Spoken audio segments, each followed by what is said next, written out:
आज मैं आपके लिए लेके आई हूँ कराची के फेमस तलीमी बाग के पकोड़ों की रेसिपी, जहाँ आपको जाने की भी ज़रूरत नहीं पड़ेगी। आप घर बैठकर उधर के मज़े ले सकते हैं।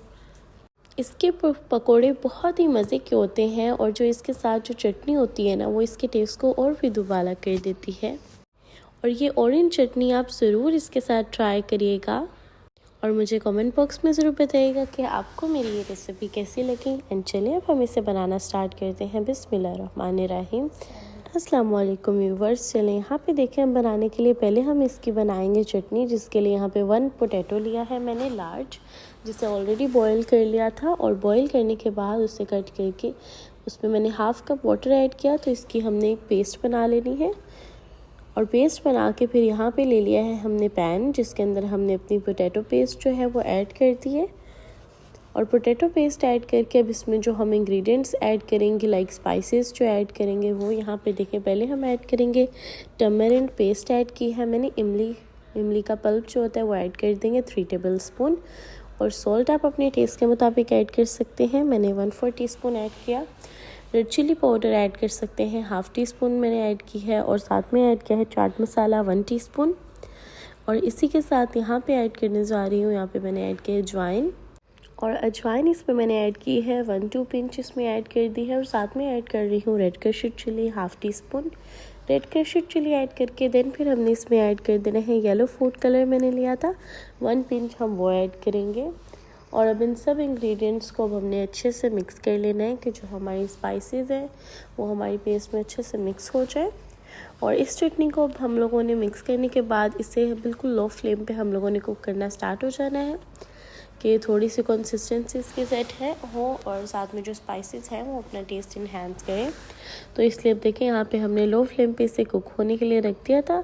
और यहाँ पे इस पॉइंट पे ये ऑलमोस्ट डन हो चुकी है। अब हम रेडी करेंगे अपनी पकोड़े की मैरिनेशन, जिसके लिए यहाँ पे मैंने पोटैटोज़ लिए हैं। पोटैटोज़ को देखें मैंने इस तरह से कट किया है और साथ में इसमें 1/2 टेबल स्पून सॉल्ट ऐड किया मैंने। और साथ में ऐड किया है red chilli powder 1/2 tablespoon. Red crushed chilli add की है 1 टीस्पून। और इसी के साथ यहाँ पे ऐड करी हूँ cumin seeds 1 teaspoon. Turmeric powder add कर रही हूँ 1/4 टीस्पून। टर्मेरिक पाउडर ऐड करने के बाद अब लास्ट अब यहाँ पे हम ऐड करेंगे बेसन लिया है मैंने 3 to 4 टेबल स्पून। और इसी के साथ ऐड करेंगे ऑल पर्पस फ्लोर। पहले बेसन ऐड कर दिया एंड देन फिर अब हमने ऐड करना है all purpose floor. All purpose floor मैंने लिया है 2-3 टेबल स्पून।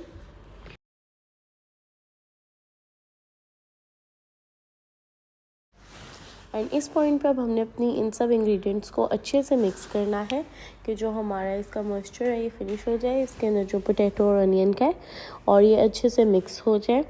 और अब मैं थोड़ा थोड़ा इसमें कोल्ड वाटर ऐड कर रही हूँ, इसे अच्छे से मिक्स कर रही हूँ।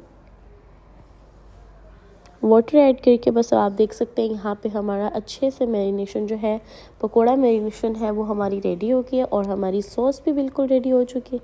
सॉस को अब हमने साइड पे रख दिया है कि नॉर्मल हो जाए हमारी।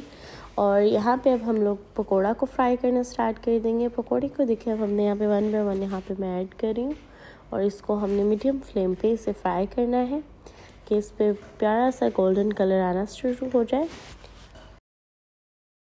पकोड़े जो हैं वो हमेशा गर्म ऑयल में फ्राई होते हैं और इसके नीचे फ्लेम भी हमें हाई ही रखना पड़ता है, लाइक मीडियम रखना पड़ता है कि जो हमारा इसका टेम्परेचर है वो बिल्कुल इक्वल रहे, ऑयल का टेम्परेचर इक्वल रहे। और जो लोग कहते हैं कि पकोड़े अंदर से कच्चे रह जाते हैं, उनके लिए एक टिप बता रही हूँ कि जब आप पकोड़े को फ्राई करते हैं तो आप इन्हें थोड़ा सा प्रेस कर दिया करें कि अंदर से भी क्रिस्पी हो जाएंगे फिर। और जो कच्चे पकोड़े होते हैं वो हमारी सेहत के लिए भी नुकसानदेह होते हैं, इसलिए आप इसे जब थोड़ा सा प्रेस करेंगे तो बिल्कुल क्रिस्पी हो जाएंगे। और यहाँ पे देखिए हमारे बहुत ही क्रिस्पी एंड मज़ेदार से पकोड़े रेडी हो गए हैं। और इसके टेस्ट को और इन्हेंस करने के लिए इस पॉइंट पे आप इस पर थोड़ा सा चाट मसाला भी स्प्रिंकल कर सकते हैं। एंड देखिए हमारे कराची के फेमस पकोड़ों की रेसिपी जो है वो रेडी हो चुकी है, इसलिए अब आप भी इसे अपने घर पे बना के वही मज़ा आप घर पे लें। और मेरे प्यारे से व्यूवर्स, इस रेसिपी को ज़रूर ट्राई करिएगा और कमेंट बॉक्स में भी ज़रूर बताइएगा कि आपको ये रेसिपी कैसी लगी। और चैनल को सब्सक्राइब कर दिएगा, बेल आइकन को क्लिक कर दिएगा। अपनी दुआ में याद रखिएगा, अपना ख्याल रखिएगा। अल्लाह हाफिज़।